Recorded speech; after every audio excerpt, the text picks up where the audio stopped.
And welcome back to the Murdy Creative Co podcast. I'm your host, Colin Murdy, and today's topic is the new Travel Cut Murdy No. 3 Refillable Leather Folio. But first, I want to say thank you to everyone who supported the company so far. If you haven't got a chance, go check us out on the web at Murdy Creative Co. That's MURDY Creative.co. Or you can check us out on Facebook and Instagram by searching at Murdy Creative Co. to see the best of our product shots.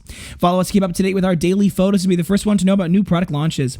You can also use the subscribe button at the bottom of our website to be included in all of our new product announcements. Be sure to check out our laser engraving, personalization options, and exclusive colors on the website, or you can get a blank one on Amazon Prime.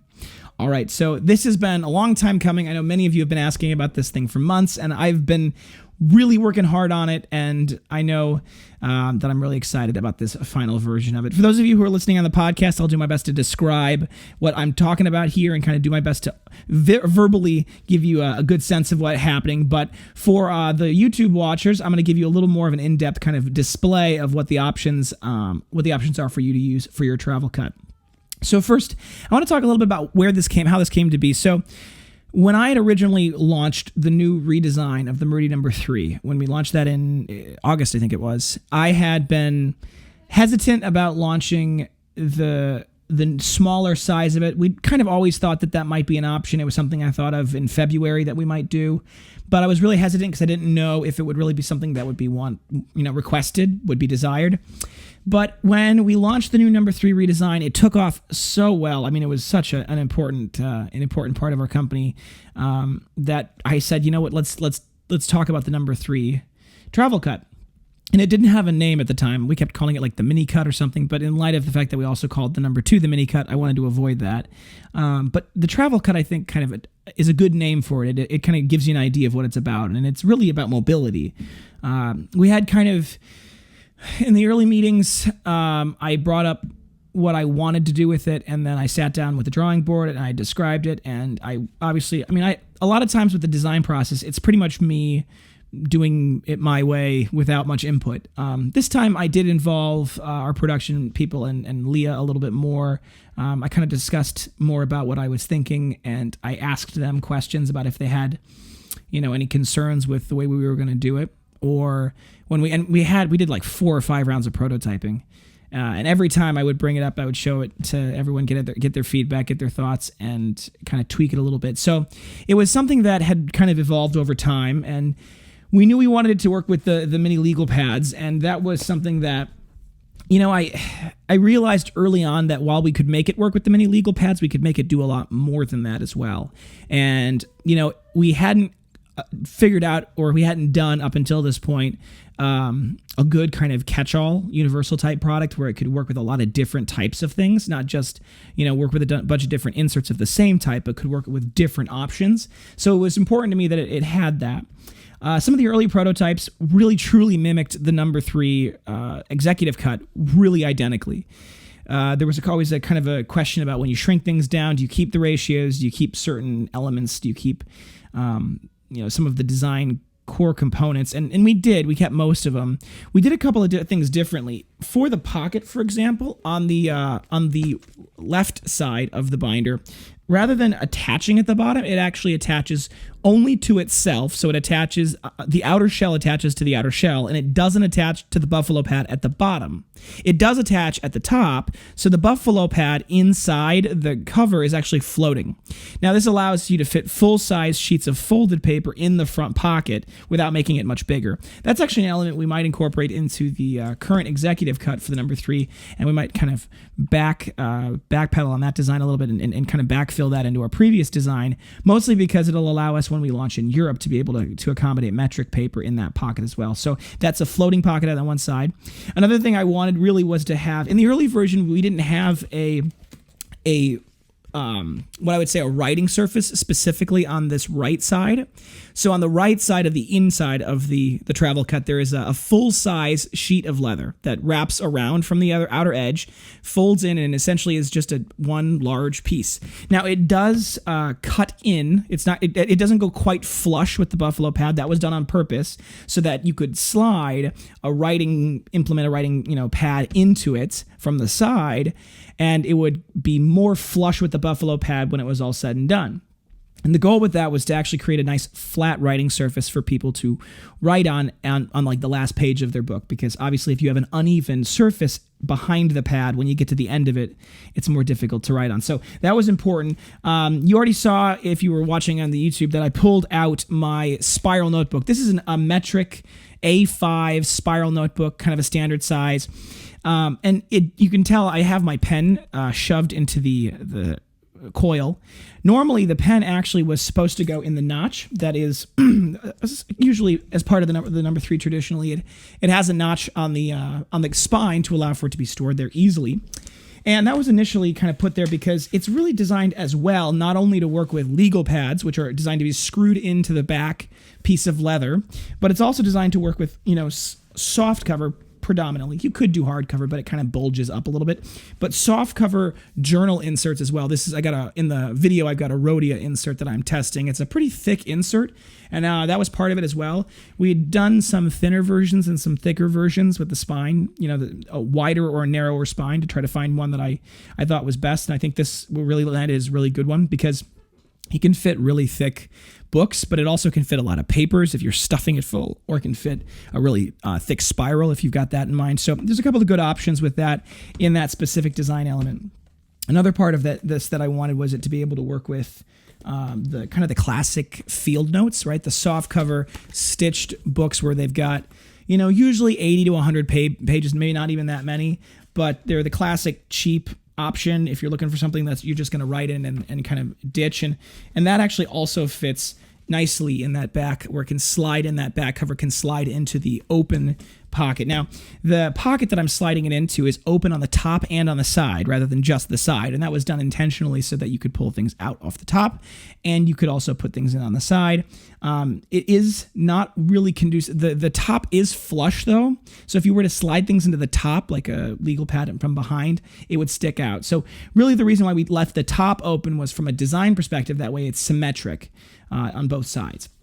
The floating pockets allow for hold up to 4 different, there's like 4 different major pockets, and you can use it without an insert too. That was something that I wanted. This is to give you a size, this is a regular sheet of paper cut in half, or you could fold it in half, and it can fit both in the open main pocket that you've got that's designed specifically to be kind of the easy, quick access. You can see in it really easily, and you've got some good options in that regard to kind of put things where you need to rifle through papers quickly. There's also 2 pockets on the inside behind the buffalo pad that are specifically designed to be kind of privacy pockets. You can put things in there, people can't see them from, with the outside. You can also, they're also big enough to hold spares of the legal pads and spares of the, travel cut notes, the little notepads that are stitched and folded together. So it's got 2 pockets behind the buffalo pads on the inside. And then there is obviously that main pocket where you can slide things into the side. It also functions as an additional slip cover pocket. So, those are some of the design elements that we've gone with. And I think it's really going to be, in my opinion, one of our best designs. I think that despite the challenges that the design presented when we were originally kind of working through it, I think the final product is spectacular. And the ability to work with spiral notebooks is, I think, going to be a real big winner, because there's a lot of A5 spiral planners out there. So if you're the kind of person that wants to have a planner, they want to be able to tear pages out, they want to work on that flat spiral kind of world, they can. A5 works for our global launch when we want to launch internationally. That's the metric cut, so that fits a lot of different options in that larger market.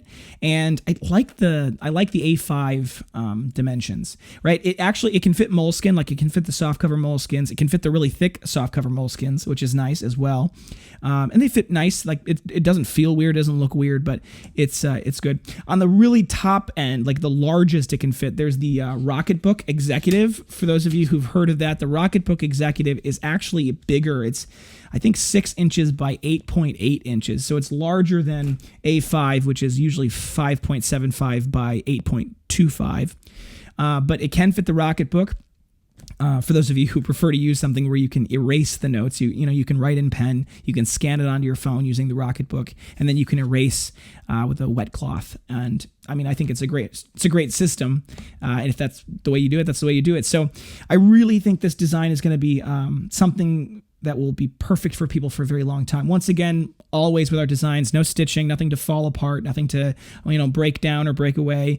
And overall, it's really a nice gift. So I'm really hoping that it's really popular during the Christmas season. The pre-sale that we've started is they're launching November 1st for actual. That's when we start shipping them. But we have the pre-sale going right now. We only ordered so many for our pre-sale, so it's a limited pre-sale in that regard. Once we launch it larger, once we sell out of the pre-sale or we launch larger, we'll have more readily available. But for those of you who are really, really hoping to not miss out and really want to get this, I would order it right away, because we have gone through, I think at least at this point, over almost half of the ones that we had available, and we're a week in. So it's possible. It's very possible they'll sell out before the pre-sale finishes for our limited pre-sale. So go check that out on the website. If you go to our website, MurdyCreative.co, and you just go to the main page, you can scroll down. I've done a couple of tweaks to the design once again, and it has all of the shopping, kind of the core shopping, right on the main page. So you don't have to click anywhere. You can just literally click on it on the main page and buy it. Or if you click on folios, you can go to the folio page, and the folios will give you more. There's more there. And you can go to the product page and see details. And if you have any questions about it, feel free to reach out to us. We're always happy to discuss.